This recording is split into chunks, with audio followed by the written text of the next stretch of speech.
তৌসিফের সাথে আসলে প্রথম মানে ১০ বছর গ্যাপে প্রথম কাজ হয় ব্যাচেলার পয়েন্টে। আমাদের প্রথম ইভেন মাঝখানে দেখাও হয়নি, যেহেতু আমি আসলে কোথাও যাই না, ওরভাবে আমার কোনো সার্কেল নেই বা ইন্ডাস্ট্রিতে তেমন ফ্রেন্ডস নেই।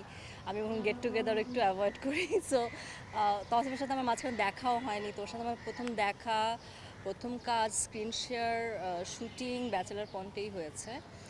এছাড়া তৌসিফ ছাড়াও যে পলাশ আছে, মারজু ভাই আছে, তাদের কারোর সাথে আমার এর আগে কাজ হয়নি। তৌসিফের সাথে আগে কাজ হয়েছে, কিন্তু ইনাদের কারোর সাথে বা আমাদের যে পরিচালক অমি, তার সাথে আমার আগে কাজ হয়নি।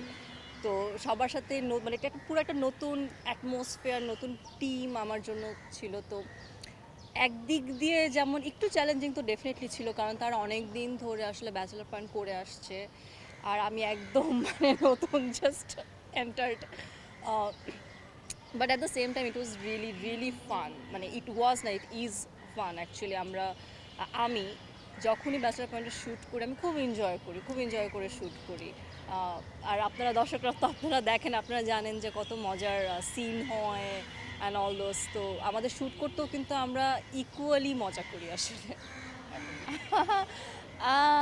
না, স্পর্শ, আমার স্পর্শা নামের অর্থই হচ্ছে স্পর্শ।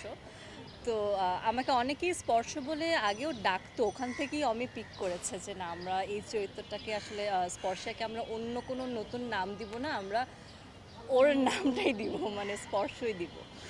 এবং এখন আসলে হ্যাঁ, স্পর্শই বেশি ডাকটা শোনা যায় রাস্তা গেলে, যে স্পর্শ। আগে যেটা হতো যে স্পর্শিয়া, এখন স্পর্শ। It's fun.